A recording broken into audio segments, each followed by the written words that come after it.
Salut tout le monde, bienvenue sur le podcast Femmes au Clock. On est content de vous retrouver aujourd'hui. Puis j'ai eu le bonheur de recevoir mon amie Lisa, que je voulais absolument venir vous présenter sur le podcast. C'est une femme exceptionnelle, qui a un knowledge exceptionnel. Puis pour moi, je sais profondément que cet épisode-là va vous faire du bien, va vous donner énormément de prise de conscience. Et voilà, j'en dis pas plus parce que c'est ça, mais vous allez capoter. Puis si vous n'êtes pas inscrit au Patreon, it's the time. It's the time. Alors aujourd'hui, on va parler. Ah oui, c'était vraiment bon. Aujourd'hui, on va présenter les EAA de Girl Power. Merci à notre partenaire. Les EAA, c'est des électrolytes, dans le fond, que, perso, j'utilise à l'entraînement. Mais vous pouvez les consommer aussi à l'extérieur de vos entraînements. Puis c'est super le fun parce que ces mois-ci, dans le fond, vous pouvez ajouter la bouteille d'eau à votre commande. Ajoutez-la parce que sinon, vous ne l'aurez pas. OK? Fait que vous l'ajoutez, elle va être déduite automatiquement de votre facture pour tout achat de produits. Alors, utilisez le code promo Femmes au Clock. Voilà, on se retrouve l'autre bord.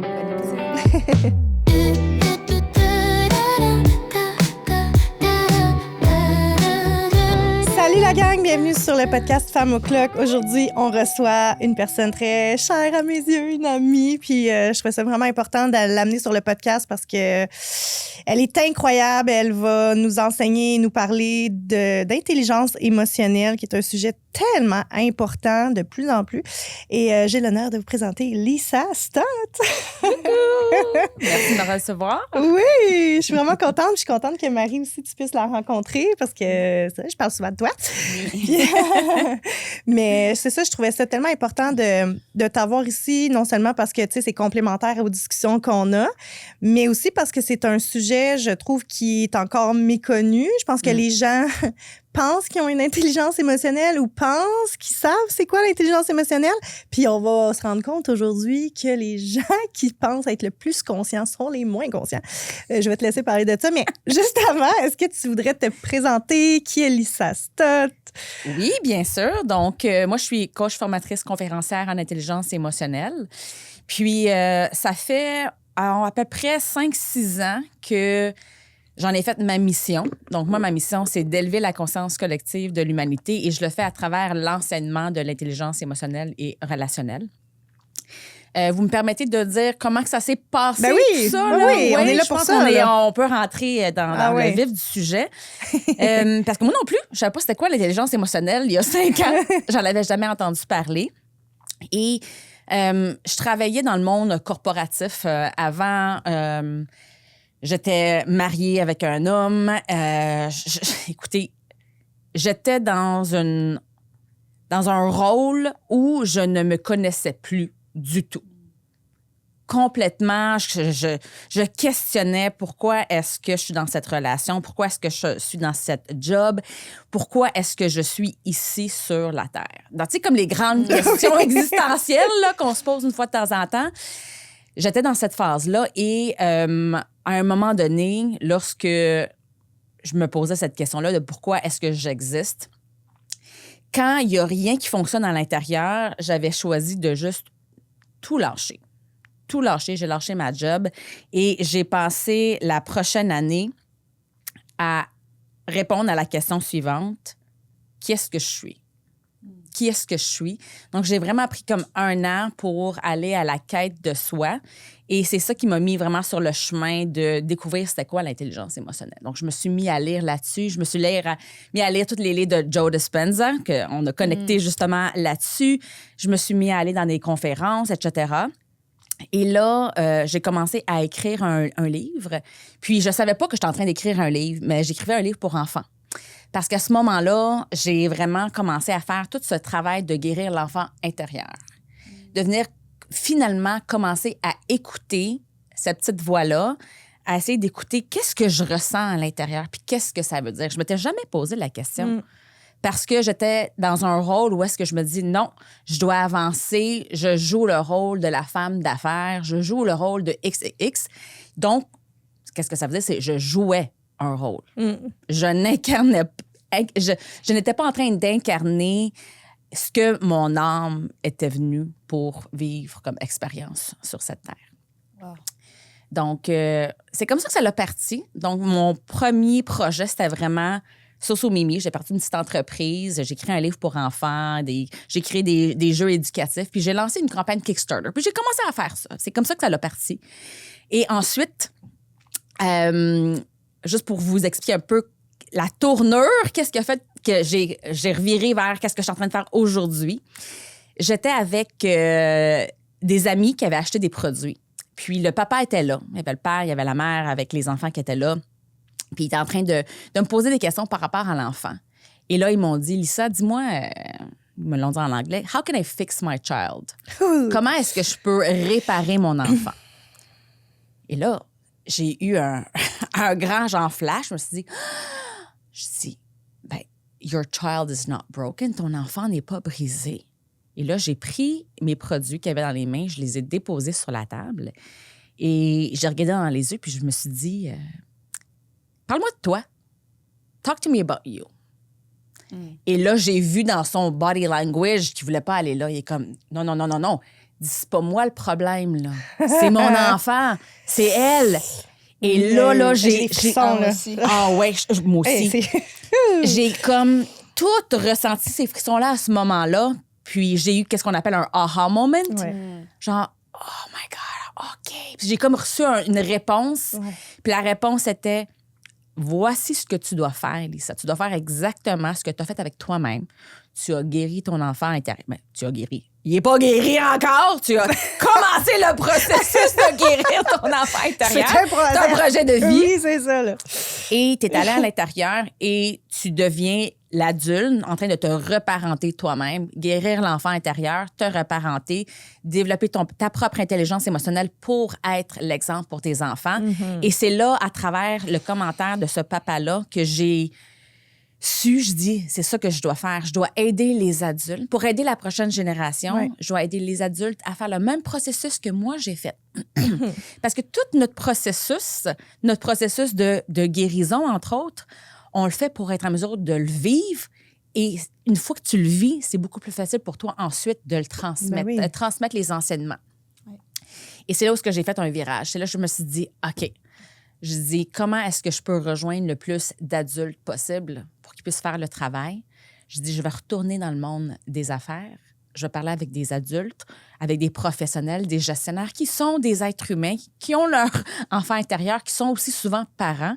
Puis je vais les aider à venir développer toutes ces compétences-là d'intelligence émotionnelle et relationnelle pour les aider à se sentir mieux, à être plus alignés, à avoir des meilleures relations. Parce que ça l'impacte 100%, là. Ta vie. Donc voilà mon introduction, ma longue introduction. Bon, ben, ça sera tout. Ça sera...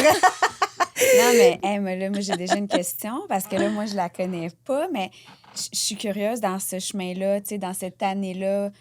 Qu'est-ce que tu as découvert à propos de toi? Tu sais, comme c'est quoi la plus grande chose que tu as découvert sur toi? Merci pour la question. Puis en fait, je vais te parler un peu du processus de qu'est-ce que j'ai fait pour vraiment découvrir ça. Je me suis mis à écrire tous les matins 3 pages minimum. Dès que je me réveillais, je me suis mis à écrire. OK? Même si j'avais rien à dire, puis je savais pas qu'est-ce que je voulais dire, puis ça me tentait pas, j'écrivais « ça me tente pas d'écrire ce matin, j'ai rien à dire. Pourquoi est-ce que je suis en train de faire ça? » C'est un commitment que je m'étais fait à moi-même parce que je sentais comme quoi que pour avoir accès à l'intelligence de mon cœur, je devais vider tout le caca qui bloquait l'accès à mon cœur. Ouais. Et ce que j'ai découvert vraiment tout ce que j'aimais vraiment faire, tout ce qui me rendait heureuse, c'était quoi mes talents, c'était quoi mes compétences. Puis c'est comme ça que j'ai découvert ma mission, en fin de compte, parce que j'étais pas en train de vivre cette mission-là. Tu sais, j'étais aux opérations, en expérience client-employé, en marketing. Donc, on s'entend que c'est très loin de ce que j'étais en train de faire. Et j'ai découvert tellement de choses sur moi. J'ai découvert que je gardais énormément de colère à l'intérieur de moi. J'avais une accumulation d'émotions non réglées. Mm-hmm. Parce que j'avais mis un cap dessus. J'étais fâchée. Mm-hmm. J'avais beaucoup de tristesse, j'avais une multitude d'émotions, puis je les comprenais pas, mais je sentais que je devais vraiment toutes les vider, toutes les sortir. Exact.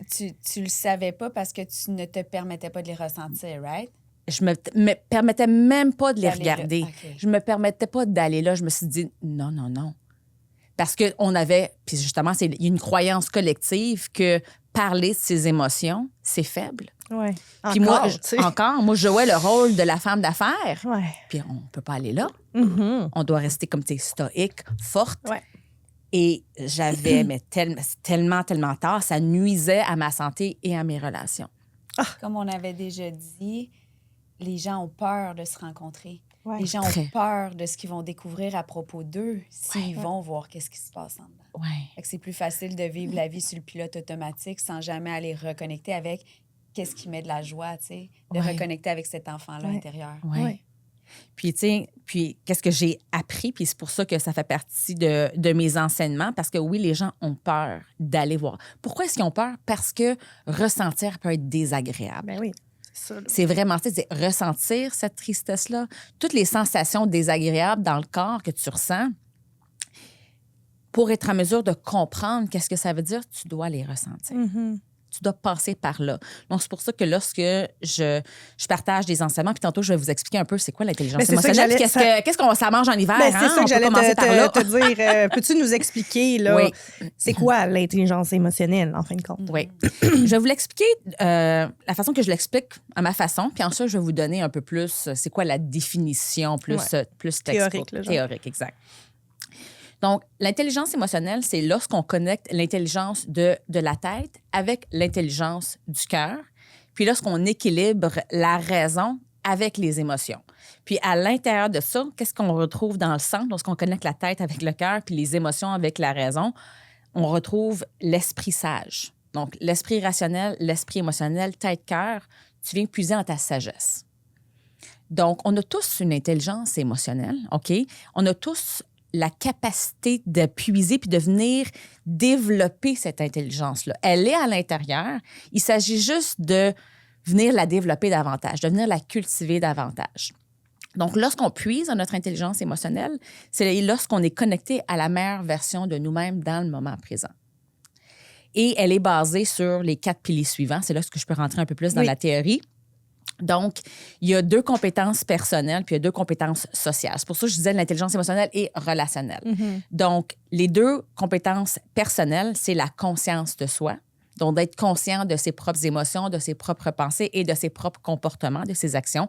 Les 3 seules choses que l'être humain, on est responsable de et on a le contrôle sur, OK, ces 3 choses-là. C'est ce qui fait notre personnalité, justement. Et le deuxième pilier, c'est la maîtrise de soi. Donc, être en mesure de maîtriser ses émotions, de se réguler, d'être en mesure de créer un espace entre quelque chose qui va venir te déclencher, qui peut être une pensée interne, donc un déclencheur interne ou externe. Ça peut être une pensée ou ça peut être quelqu'un qui te coupe sur l'autoroute, par exemple. Et comment est-ce que tu vas choisir de répondre versus réagir? Mhm. Parce que les êtres humains, on est des bébites émotionnelles. Hein? On réagit souvent. Le pilote automatique, le fight or flight qui s'active. Ouais. Donc, pour être en mesure d'avoir une bonne maîtrise de soi, il faut être conscient de ce qui se passe à l'intérieur. Ouais. Pour choisir comment Pour on choisir répond. comment on répond. Voilà. Puis, je vais vous en parler un petit peu plus tout à l'heure, après avoir expliqué les 2 autres piliers, qui sont les piliers au niveau des compétences sociales. Donc, il y a la conscience sociale, c'est d'être en mesure de reconnaître les émotions chez les autres. Bref, c'est de puiser dans son empathie. Quelque chose qu'on manque beaucoup dans la société aujourd'hui. Non. Non! Et le 4e, qui est la gestion des relations. Puis la gestion des relations, c'est basé sur une bonne gestion des conflits, puis une communication qui est efficace et qui est empathique. Puis la majorité des gens, lorsqu'ils viennent me voir, ils viennent me voir pour ce 4e pilier-là.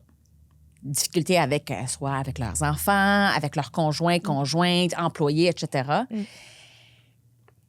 Puis la gestion des relations... Non, c'est parce que je sais ce que tu vas dire. OK. Mais tu sais, c'est comme... C'est ça! C'est parce que c'est d'une vérité. C'est là, ça. tu sais, c'est... Exact. Parce que la gestion des relations, c'est que tout le monde va avoir une meilleure gestion de leurs relations. Il y a des conflits dans n'importe quel contexte. Et pour avoir une bonne gestion des relations, bien, ça prend une bonne maîtrise de soi. Ça prend une bonne conscience sociale. Puis la base, c'est quoi? Ça revient à le premier pilier qui est la conscience de soi. tout revient. Tout commence par la conscience de soi. Et les gens veulent régler leurs affaires sans ça, tu sais. Sans ça. C'est là où ce que ça fonctionne pas, là. Puis, tu sais, souvent, les gens... Exact. Ben, en tout cas, c'est ça. Puis tu viens pour quelque chose, mais finalement... Parce qu'il va falloir passer par le pilier numéro 1. Oui, il va falloir passer par là. Puis c'est là où je pense que tu sais qu'est-ce que je vais dire. Parce que lorsque je fais faire, par exemple, des ateliers ou un exercice avec mes clients, je vais leur faire un exercice de conscience de soi. Je leur présente les archétypes, les 4 archétypes de conscience de soi. Bon, as-tu une conscience de soi interne ou externe, faible ou élevée? Parce que la conscience de soi, il y a une manière de l'avoir 360. Parce que tu peux venir faire beaucoup d'introspection pour apprendre à te connaître. Ça, c'est un moyen de le faire. Donc, lorsque disons, tu as une faible conscience de soi interne et externe, donc tu ne connais pas c'est quoi la perception des gens autour de toi, pour avoir une vision 360. C'est quand tu fais de l'introspection, tu as une certaine partie, mais tu ne vois pas tous tes angles morts non plus. Mm-hmm. Donc, si tu as l'archétype chercheur, ça veut dire que tu te cherches complètement puis tu n'as aucune idée de qui tu es, c'est quoi tes déclencheurs, c'est quoi tes angles morts. Tu es vraiment en quête de soi, complètement. Donc, on dit faible conscience de soi interne et externe. Ensuite, il y a les introspecteurs. Le deuxième archétype, c'est quand tu fais beaucoup, beaucoup de travail interne. Ont beaucoup d'introspection. Et ensuite, les complaisants qui ont une faible, ils font pas beaucoup d'introspection, ils mettent beaucoup d'emphase sur qu'est-ce que les autres pensent de lui, comment est-ce que les autres le perçoivent. Et ensuite, tu as le dernier archétype qui est les conscients, le conscient ou la consciente. Mm. Et je fais cet exercice-là, parce que vous allez comprendre, et Eugénie, je t'en ai déjà parlé, du pourquoi. Donc là, je leur demande, bon, prenez un petit 2 minutes pour venir identifier quel, selon vous, est votre archétype. Mettons, Marie, toi, tu penses que ça serait quel, là, tu sais? De- Introspecteur. Oui, chercheur, introspecteur, complaisant ou conscient. Avec juste puis genre, je t'ai pas partagé beaucoup d'informations, mais si tu avais à dire, tu serais quel archétype pour toi en ce moment dans ta vie? Où est-ce que tu te retrouves? Puis ça se peut que ça soit comme un entre-deux, là, pas obligé d'être parmi un des 4. Où est-ce que tu te situes à peu près, tu dirais? Ben, conscient, je pense. OK. Et c'est pour ça que lorsque je pose cette question-là, la majorité des gens vont me répondre exactement ça. OK, je te dirais 8-9 fois sur 10. Je dis qui ici pense se considérer l'archétype conscient et tout le monde lève la main. Ou 8-9 fois sur 10. Et c'est là où je leur partage. Puis c'est vraiment, je le partage avec amour parce que je trouve que c'est une des plus grandes prises de conscience qu'on doit avoir. C'est qu'il y a juste 10 % de la population qui sont conscients, mais il y a 95 % qui pensent qu'ils le sont. Puis là, tout le monde fait comme... Oh, OK. Donc, qu'est-ce que ça veut dire? Qu'est-ce que je veux dire par cet exercice-là? C'est qu'on est inconscient qu'on est inconscient. On est inconscient qu'on est inconscient. On est inconscient qu'on est inconscient. On est inconscient qu'on est inconscient, Vincent. OK? Et c'est une... Puis ça fesse, là, parce que les fesse. gens pensent vraiment... On pense vraiment qu'on est conscient jusqu'à temps qu'on se rende compte qu'on n'est pas Qu'on conscient. n'est pas conscient. Tu sais? We don't know what we don't know. OK? Et ça prend tellement d'humilité et de courage. Et c'est dur parce que même moi, là, il y a 5 ans, là, moi, je me connais. Mais non, moi, je me connais très, très, très bien. Et là, à un moment donné, the veil is lifted. Tu sais, le voile est là, t'es comme... Le voile est levé. Là. Le voile est levé. Oui, c'est en français, je suis désolée. Non, c'est correct. C'est correct. Et là, le voile est levé. Et là, c'est là que tu réalises à quel point que tu es inconscient, que tu es inconscient. Et puis l'affaire, c'est quand tu connais comment que toute ta structure, comment tu fonctionnes. Tu sais, le subconscient gère pas mal notre vie pour économiser de l'énergie. Tu sais, le cerveau est très énergivore. Il consomme beaucoup, beaucoup d'énergie. C'est l'organe qui consomme le plus d'énergie.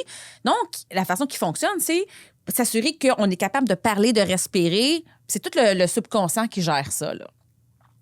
Donc, tu sais, juste 5 % de nos activités quotidiennes, on les fait de manière consciente. Donc, ça nécessite un effort conscient pour changer. Oui. Puis c'est quoi la chose la plus difficile à faire pour l'être humain? Changer. C'est changer. Ouais. Et c'est pour ça que, tu sais, comme le changement passe beaucoup par l'humilité, parce que tu dois être capable de dire, OK, you know what? Je suis prête à dire, I don't know me. Ça passe, entre autres, par là. Mm-hmm. Et c'est inconfortable. Donc, de connaître profondément c'est quoi toutes tes croyances limitantes. Ouais. C'est quoi tous tes schémas cognitifs. Dans les racines, qu'est-ce qui est là? Que tu ne vois pas. On ne les voit pas, les racines. Non. Est-ce que tu peux juste, pour les gens qui Oui, écoutent, oui, est-ce que tu peux expliquer c'est quoi un schéma cognitif? Oui, un schéma cognitif, c'est des croyances limitantes qui sont là, mais qui sont comme aveugles et qui dictent ta vie, qui dictent beaucoup de tes décisions, les émotions que tu ressens, les pensées, des patterns qui sont là et que tu en es souvent inconscient. Et il y a une chose à dire, c'est que les schémas cognitifs qu'on développe, il y en a beaucoup, beaucoup, beaucoup et on les a tous, OK? Ouais. Ce qui est important de savoir, c'est qu'ils ont été développés souvent dans notre enfance pour nous aider à notre survie. Hein? Tout est une question de nous garder en vie. Et aujourd'hui, si on n'en est pas conscient, ils dictent encore notre vie. Ils vont fighter pour leur survie. Les schémas, ils veulent survivre. Hein? C'est comme des mauvaises herbes, genre. C'est comme des mauvaises herbes, c'est ça. Ils vont fighter. Et en plus, tu as tous les schémas cognitifs qui sont comme un peu comme justement les racines parce qu'on n'en est vraiment pas conscient. Puis là, tu peux voir comme le tronc d'arbre, comme plein de croyances limitantes OK, qui sont là, qu'on a tous. Puis ensuite, nous, tous les êtres humains, on a des biais cognitifs. Les biais cognitifs, c'est comme biais de confirmation. Biais négatif. Biais négatif, là, mettons... C'est ce qui fait qu'on voit toujours tout négativement. Tu sais, on va toujours focusser sur ça avant de voir le positif, mais ça, c'est lié à la survie. Exact. Fait que il y a des... Puis là, je sais pas combien qu'il y en a, mais il y en a en haut de 100 des biais cognitifs. OK? Moi, j'en connais juste quelques-uns. Mais les autres, qu'est-ce qu'ils vont faire? Ils vont vouloir à tout prix protéger la croyance limitante qui est là. Donc, imagine, si on n'est pas conscient quand nos biais cognitifs sont là, si on n'est pas conscient de c'est quoi la croyance qui est là, si on n'est pas conscient de c'est quoi tous les schémas cognitifs qui peuvent être là puis qui fightent pour leur survie. Comment est-ce qu'on peut réellement se transformer? Non, mais c'est parce que c'est vraiment ça. Parce que c'est vraiment ça. Parce que ce qu'on voit, le visible, c'est les comportements, les émotions. Ça, c'est comme un peu les feuilles et les fruits. On les voit. Ouais. Donc, si on choisit de... On dit qu'on les voit. On les voit pas nécessairement parce qu'on en est des fois pas conscient. Donc, si on choisit de pas littéralement de regarder la pomme qui est là, qui peut être de la tristesse qui est là, puis de l'accepter, puis de la vivre, puis essayer de la comprendre, puis comprendre le message. Oui, c'est ça. Tout est connecté, là. On descend jusqu'au tronc d'arbre, dans les racines. On doit aller profond. Plus on veut avoir une vie expansive, comme pour que l'arbre, que les branches, ils grandissent, puis que ça soit solide, il faut que les racines, on aille visiter les racines, puis que les racines soient en santé, pour qu'ils puissent justement prendre plus de place. Plus qu'ils sont en santé, plus que c'est solide, plus que c'est ancré, plus qu'on est au courant, bien plus est-ce que l'arbre, puis les branches, puis les feuilles vont pouvoir grandir puis être solides. Tu sais, as above, so below, le travail se fait des deux côtés. Ouais. Donc, ça commence par choisir de regarder qu'est-ce qui est là. C'est fou, hein? Avoue, tu l'écouterais pendant des heures. Mais c'est vraiment ça. Les émotions sont là pour nous transmettre un message, pour mettre en lumière ce qu'il y a à regarder. Tu sais. Puis justement, moi, j'aimerais ça que tu nous parles de quelques émotions qui tu sais, bon, on peut parler de la joie, tout ça, mais moi, j'aimerais ça qu'on ait, tu sais, dans la colère, dans la tristesse, entre autres. J'ai même envie que tu ailles dans la jalousie ou l'envie, tu sais. Puis, tu sais, j'aimerais ça qu'on ait comme même... Tu sais, expliquer c'est quoi le message, qu'est-ce que ça vient t'inviter à venir travailler. Puis aussi, j'aimerais ça que tu ajoutes une petite touche, tu sais, parce que tu sais, j'en parle beaucoup aussi, mais tu sais, que ces émotions-là ont une fréquence et que ça a un impact. OK, fait que j'aimerais ça que tu ailles là. D'accord, let's do this. Parce que ça va être vraiment Bien, premièrement, je vais expliquer c'est quoi une émotion. Okay, on va commencer avec la base, parce que pour parler d'intelligence émotionnelle, on doit comprendre c'est quoi une émotion. Donc, premièrement, une émotion, c'est une construction du cerveau. OK? Donc, le cerveau, c'est pour ça que c'est super important d'être conscient. La conscience de soi, si j'en parlais tantôt, là, commence par la conscience corporelle. Donc, c'est pour ça que je parle toujours de reconnexion à son corps.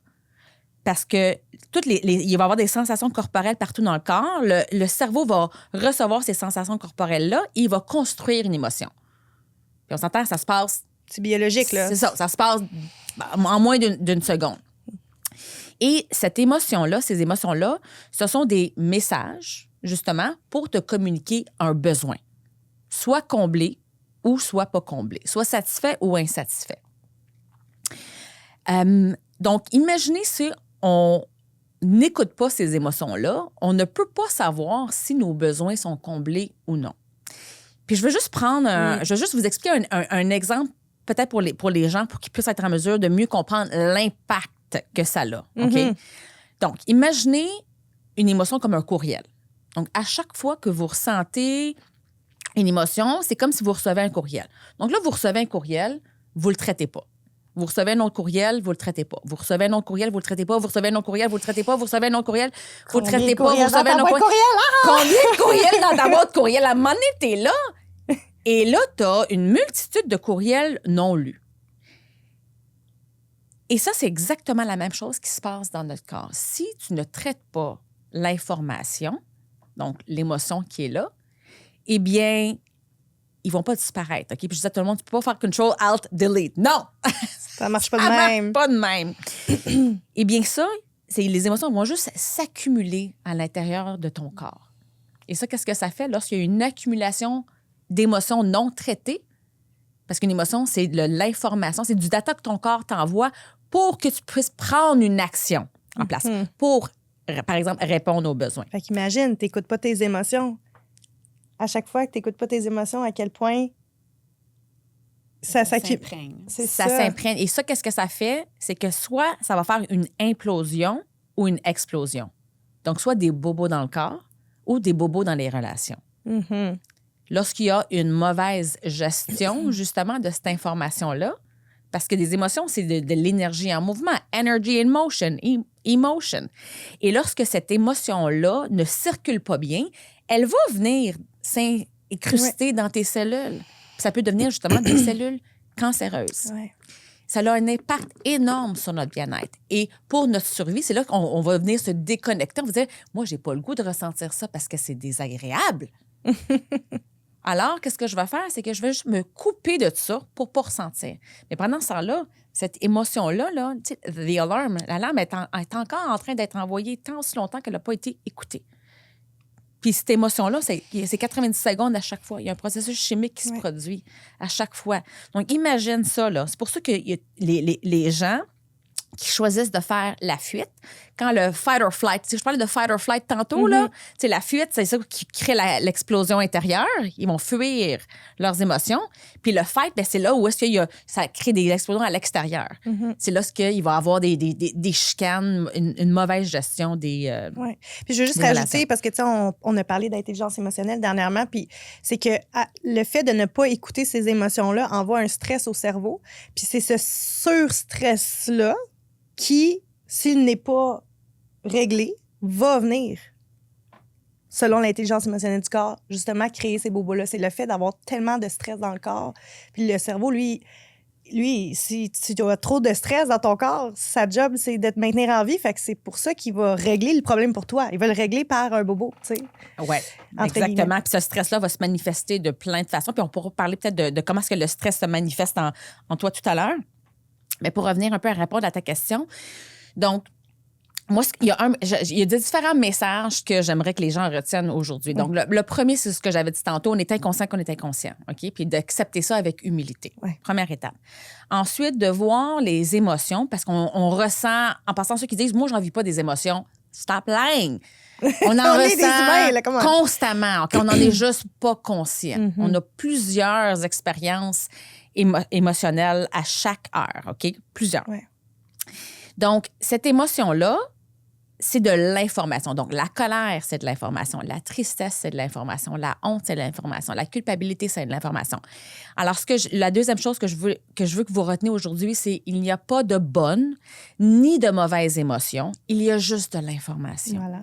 Il y a juste de l'information. Plus on est en mesure de voir les informations de manière neutre, plus ça va être facile pour nous de les accueillir, de les accepter et de les observer pour les comprendre. OK? C'est tellement important. C'est tellement important parce que ce qu'on voit souvent, par exemple, au niveau de la colère ou la tristesse, puis dépendamment si on est un homme ou une femme, si on prend ces deux exemples-là, c'est qu'un homme va souvent éviter la tristesse parce qu'il y a cette croyance limitante qui est là. C'est comme, je peux pas brailler, je suis un homme, right? Puis les femmes, je peux pas ressentir la colère ou la démontrer parce que je suis une femme puis je dois être gentille. Donc, plus qu'on les voit comme de l'information, c'est de l'information qui sont là pour nous communiquer qu'il y a un désalignement à quelque part. Et quand il y a un désalignement, l'énergie ne passe pas bien. C'est là qu'on tombe malade. Ouais. Donc, pour répondre un peu à ta question, si on prend un exemple au niveau de la colère, parce que c'est femme o'clock, puis la colère, elle est souvent refoulée, beaucoup chez les femmes. Parce qu'on la voit comme étant négative. I gotta be the good girl. Je peux pas démontrer que je t'en... C'est ça. C'est vrai. Mais chaque émotion a sa fonction. Ouais. Et la colère, elle est là justement pour nous aider à mettre nos limites. OK? La colère, puis encore une fois, c'est prendre conscience, qu'on passe par la conscience corporelle, right? Et donc, quand on fait des scans du corps pour venir, puis ça serait vraiment le fun, parce que imaginez un espèce d'image, de scan de corps humain qui ressentent ces différentes émotions-là. Qu'est-ce qu'on peut voir, étant donné que les émotions, c'est comme aussi des circuits électriques qui circulent le corps, OK? Il y en a certaines qui vont venir te stimuler, il y en a d'autres qui vont venir te désactiver. Je donne 2 exemples. Au niveau de la colère, ça vient te stimuler, ça vient stimuler tes bras, ta poitrine, ta gorge et ta tête. Donc, si on faisait un scan, on verrait des sections rouges-oranges sur le haut du parti du corps. Pourquoi? Parce que ça nous permet, la colère, pour mettre des limites. Donc, ça nous donne de l'énergie, ça stimule, ça nous donne de l'énergie pour aller vers l'avant. OK? Pour mettre nos limites, pour dire « Hey, that's enough ». Donc, quand on ressent la colère, elle est là pour mettre nos limites, entre autres, puis elle est là pour nous communiquer des différents besoins. Puis moi, je vous invite vraiment si vous ressentez de la colère, à vous poser vous-même la question. La colère, elle est là pour me dire quoi? Est-ce qu'elle est là pour me communiquer potentiellement un besoin de respect, un besoin de compréhension, un besoin d'autonomie, un besoin, il y a l'injustice. Donc, il y a ça, je vous donne juste des exemples des différents besoins typiques parce qu'il y a des différents besoins qui appartiennent à des différents types d'émotions. Et juste vous poser cette question-là en disant, ouais, tu sais quoi, en ce moment, dans ma job, je ressens énormément de colère parce que oui, il y a peut-être de l'injustice, il y a peut-être de l'iniquité, il y a peut-être un manque de compréhension de mon boss ou de mes collègues. Il y a peut-être, je mets pas mes limites, je fais juste prendre. Je dis oui, Je dis mais... oui. Et la colère refoulée, merci de dire ça, parce que on peut souvent voir ça chez les femmes qui ont beaucoup de la difficulté à dire non. On dit oui à tout. Ouais, ça a été un sujet de podcast, d'ailleurs. Oui. oui, c'est ça. Alors, on refoule, puis là, ça crée des bobos dans le corps. Ouais. Puis la tristesse, elle est là. Si je faisais l'exemple, disons, de la colère qui est là pour stimuler, bien, la tristesse, elle va venir désactiver certaines parties de ton corps. Donc, on met le scan, disons, qui est là, puis on va voir qu'il y a des parties bleues. OK? Bleu, noir. Puis toute la partie du bas, puis les bras, puis cette partie-là aussi, elle est désactivée. Pourquoi? Parce qu'elle est là pour te permettre de replier sur toi-même et de faire de l'introspection. Qu'est-ce qui n'est pas aligné avec moi-même? C'est fou, là, comme si tu prends conscience quand tu es triste ou en colère, tu vas le ressentir maintenant dans ton corps, tu vas faire « Oh my God, c'est fou! » Oui! Puis c'est pour ça que c'est important de vraiment prendre conscience de toutes les sensations physiologiques que tu ressens dans ton corps. Quand je travaille avec mes clientes, c'est une des premières choses que je leur fais faire. C'est juste prendre conscience, c'est quoi les sensations? C'est-tu chaud? C'est-tu froid? Parce que c'est-tu stimulé? C'est-tu désactivé? Où dans ton corps est-ce que tu le ressens? Parce qu'il y en a beaucoup qui ont de la misère à nommer qu'est-ce qu'ils ressentent. Ouais. Mais plus tu nommes exactement qu'est-ce que tu ressens, OK? De un, tu es en mesure de comprendre le message. C'est quoi le message? Qu'est-ce que j'ai vraiment de besoin? Qu'est-ce qui n'est pas aligné? Puis de 2, en nommant les sensations physiologiques, parce que une émotion, c'est une construction du cerveau, eh bien, ça va te permettre de comprendre c'est quoi l'émotion la plus profonde ou les émotions qui sont réellement là, puis d'avoir la bonne information. Et là, tu vas pouvoir le nommer. Puis quand tu le nommes, tu actives la partie gauche de ton cortex préfrontal ici, qui est responsable pour le langage. Et dès que tu le nommes, tu viens réguler ton émotion. C'est pour ça qu'avec les clients, je veux travailler énormément on appelle ça emotional granularity, donc de venir développer ton vocabulaire émotionnel. Plus tu développes ton vocabulaire émotionnel, plus que tu es en mesure de vraiment mettre le doigt dessus, exactement qu'est-ce que tu ressens, t'actives cette partie-là, puis déjà là, tu te régules. Donc, juste en le nommant, Ouais. tu viens te réguler. Puis à peu près 64 des gens qui ne savent pas comment nommer, qui ne sont pas capables de nommer ni comprendre leurs émotions. C'est Donc, fou quand même. Là, ouais. ça me fait capoter quand on réalise ça. Puis on n'apprendra pas ça dans les écoles, hein? Mais ça serait vraiment Ouais. plus important, selon moi, que bien des matières qui sont enseignées, Oui. tu sais. Ne serait-ce que pour se sentir bien avec soi, mais aussi après pour entretenir des relations qui sont beaucoup plus saines, là, tu sais. Oui, vraiment. T'sais, imaginez à quel point, si on enseigne ça aux gens, à quel point ils peuvent retrouver leur pouvoir intérieur. Oui, c'est ça. OK? Et ça passe beaucoup par le courage. Moi, je parle énormément de courage. Puis, un peu pour répondre à ta question tantôt qu'on parle de fréquence. Ouais. Tu sais, on est everything is energy, tout est fréquence. On émane tous des fréquences du corps. Puis moi, j'utilise beaucoup l'échelle de conscience de David R. Hawkins. Je ne sais pas si vous vous connaissez. Bien évidemment, il y a des émotions qui sont plus basse fréquence quand on parle du paradigme de survie, qui est toutes les émotions qui se retrouvent justement en bas de quoi? En bas du Cœur. courage. En bas du courage. Ouais. Donc, pour faire la bascule des émotions qui sont plus négatives en termes de fréquence, OK? En termes de fréquence, je ne veux pas dire mauvaise, parce Non, qu'encore une c'est ça. fois, ça veut dire qu'on va les ignorer. Si quelque chose qui est étiqueté étant mauvais, on va les ignorer et c'est pas ça le but. On veut pas les ignorer. On veut les accueillir. Et justement, quand on regarde, disons, l'échelle de fréquence, celle qui se retrouve en bas, c'est la honte. Donc, la honte, c'est la plus basse que tu peux Et puis, on sentir. a beaucoup, tu sais, je veux dire, il y a beaucoup de femmes qui ressentent ça, là. Oui, Tu sais? énormément. C'est fou, là. Oui. Et puis en plus, quand tu ressens de la honte, tu es tellement ashamed Ouais. que tu te caches encore plus. Ouais. Donc, c'est pour ça que imagine, si tu ressens de la tristesse, de la colère, de l'apathie. L'apathie, c'est quoi? Je ne sais pas si vous savez c'est quoi. Tu sais, l'apathie, c'est quand on dit des indicateurs de l'apathie, c'est que, ben, tu sais, je m'en fous. Ah, ça sert à rien. Puis on l'entend souvent, c'est comme énormément de découragement. Ouais. Puis ça, en fait, C'est les adolescents, ça, me semble. il y a beaucoup, je sais, tout le monde m'a dit ça, mais il y a aussi, moi, dans le domaine, dans les entreprises, on entend beaucoup ça des employés, genre, ça sert à rien. De toute façon, oui. pourquoi ça sert à rien? Et Ouais. ça, en fait, c'est un masque de la colère. Donc, ça veut dire qu'il y a eu peut-être de la colère, la frustration, ça a été communiqué et il n'y a aucune action qui a été prise.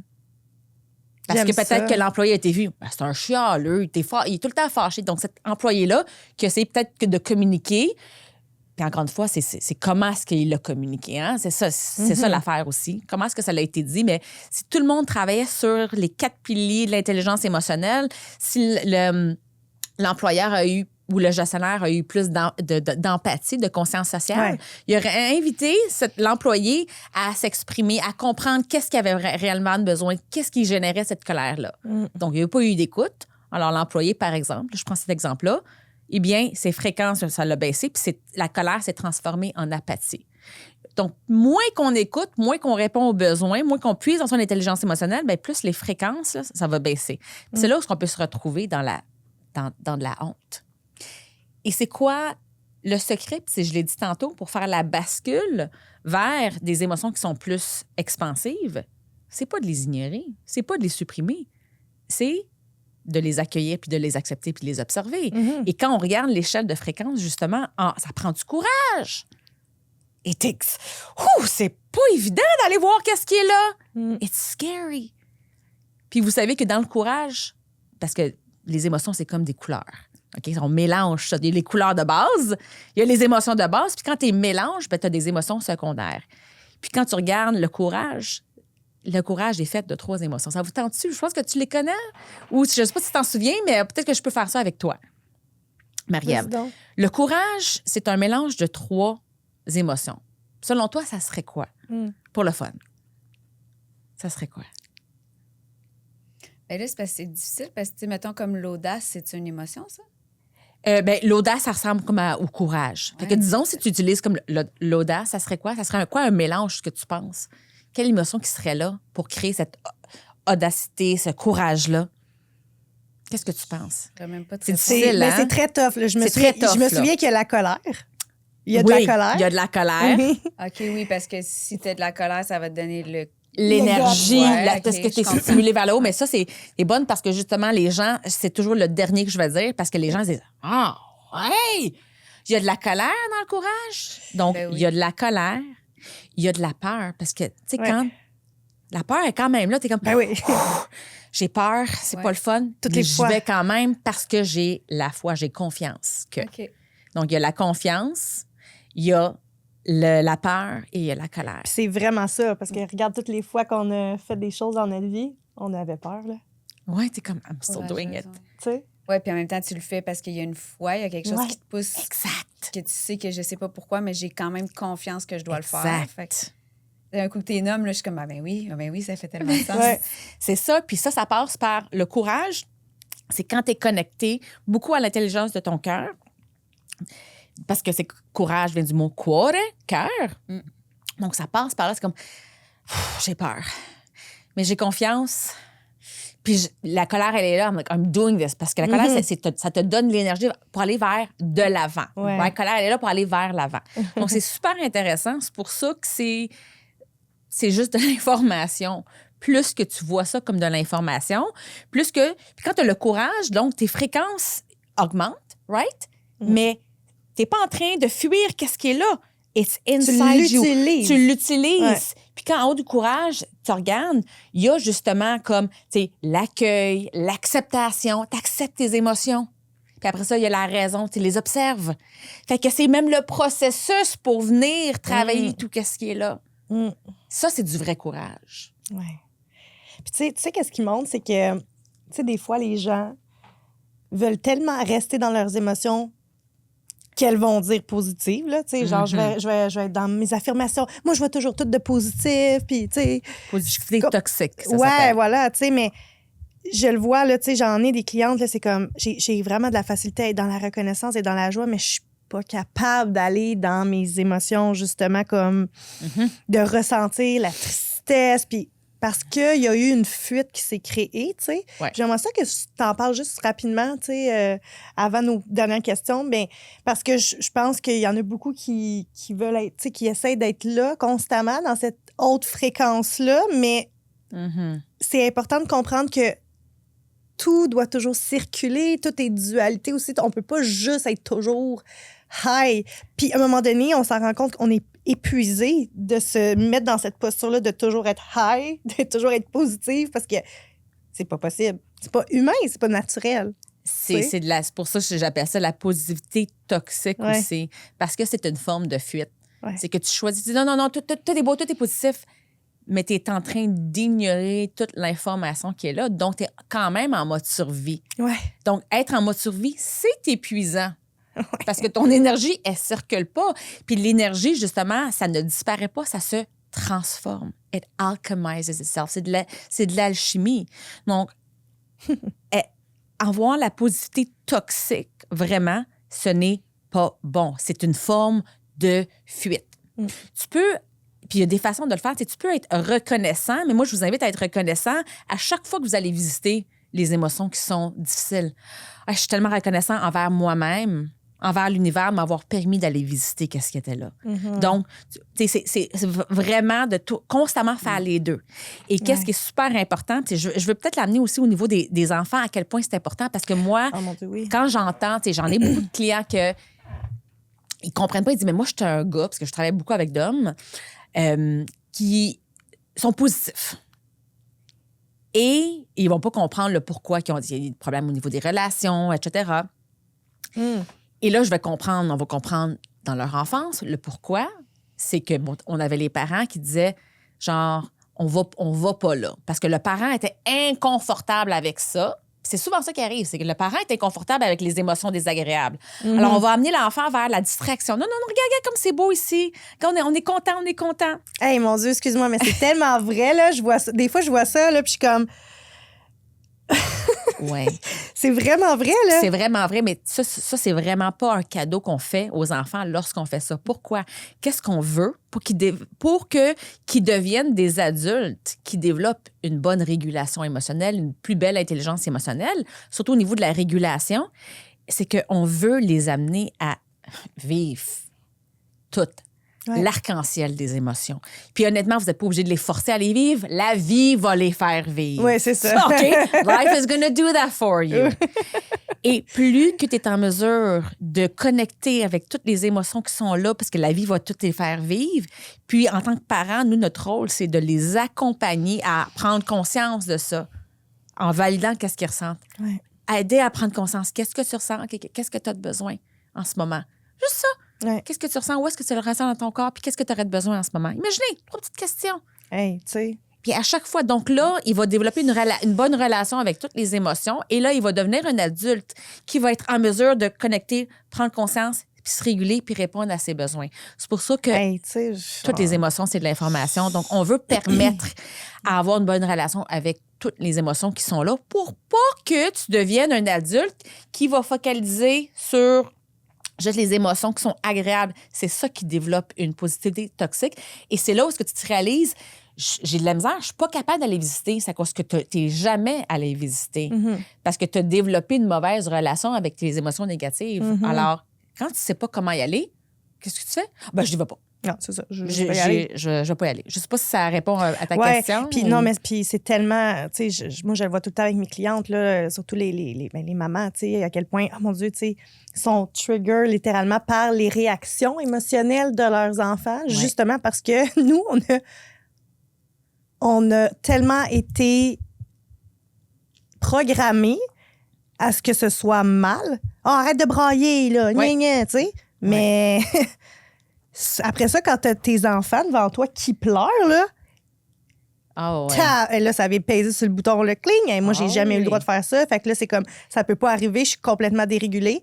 C'est ça. Mais c'est ça l'affaire qui est tellement beau avec l'intelligence émotionnelle. Tu sais, c'est de faire comprendre aux adultes que pour aider leur enfant, faut qu'ils s'aident eux-mêmes. Ça passe. C'est pour Tu ça que le comprends. aha moment que je vous avais dit tantôt, ça Ouais. l'a changé. Puis, c'est comme j'avais compris, je me suis dit, c'est vraiment le meilleur moyen pour élever la conscience collective, les prochaines générations, de revenir. Puis c'est pas selfish, de revenir constamment vers soi en tant que maman, en tant qu'adulte, de faire ce travail-là. Parce que plus que tu travailles à élever ta conscience en faisant ce travail-là, eh bien, plus que ta conscience, elle est branchée à la conscience collective, à ce super ordinateur-là. Donc, ça l'influence, la conscience collective. Puis, on est toutes branchées à cette conscience collective-là. Donc, les prochaines générations vont être branchées à cette conscience collective-là. Donc, ça... Ouais. Mais tu sais, puis on parlait d'enfants, mais tu sais, ça peut être parce que ça peut être juste les relations qu'on a. Tu sais, si nous on n'a pas appris à se réguler, puis qu'on a, je sais pas, on est dans un groupe d'amis, puis que là on a un ami qui je sais pas, moi, qui pète sa coche là, puis puis là toi tu te sens attaqué là-dedans, mais c'est aussi une façon de te dire, ben si moi j'apprends à reconnaître mes émotions, puis j'apprends à me réguler, ben ça ne me fera plus réagir, tu sais, parce que je sais comment me répondre, tu sais, entre guillemets. Ouais. J'aimerais ça que pour terminer, tu nous donnes peut-être un outil que les femmes, ils peuvent utiliser quand que ça leur arrive. Après ça, j'aimerais ça aussi juste parler de comment on peut te rejoindre, travailler avec toi. En plus, au moment où l'épisode va sortir, tu vas probablement être en inscription pour ton programme. Fait que on glissera vers ce terrain-là après, mais tu sais, une femme qui écoute le podcast qui est comme « Oh my God, OK, là, comme, hey, j'ai du chemin à faire ou j'ai du travail à faire sur moi. » Par quoi est-ce qu'on commence, à part contacter Lisa? Puis quel est comme un outil que tu pourrais donner, un truc que tu pourrais donner aux femmes pour qu'elles puissent déjà, tout de suite, après l'écoute du podcast, le mettre en application? Je vais donner un truc. Puis ça peut paraître simple, OK? Et souvent, c'est tout. C'est comme, oui. C'est tout, mais c'est de le faire régulièrement, de pratiquer. C'est comme si tu t'entraînais au gym. Ouais. C'est pas en prenant des poids une fois, que c'est en faisant ça par répétition. Et là, le but, c'est que tu veux venir développer ton muscle émotionnel. Alors, si j'avais à donner un truc, moi, ce que je vous invite à faire, c'est de commencer en voyant les émotions comme de l'information. Okay? Pourquoi est-ce que je dis ça? Parce que votre cerveau va vouloir fuir automatiquement. Alors, changez votre relation, votre perception des émotions. Elle a bien dit, elle. Aujourd'hui, j'ai de la misère, je mélange tout le temps ces deux mots-là. Quoi, émotion et perception? Ah oui, je veux dire perspective, perception, puis ça marche pas. Alors, à chaque fois que vous allez ressentir une émotion, moi, je vous invite à prendre une posture de curiosité. Que la curiosité, c'est tellement une belle qualité à avoir lorsqu'on veut venir traverser, se transformer. OK? Donc, voyez, prenez une posture de curiosité, genre, c'est intéressant. C'est intéressant, puis commencez à reconnaître toutes les sensations corporelles. Puis si vous êtes capable d'aller un pas plus loin, de nommer peut-être l'émotion qui est présente. Mais honnêtement, si j'avais à dire de recommencer à quoi? Parce qu'on est déconnecté. Ouais. OK? C'est vraiment ça.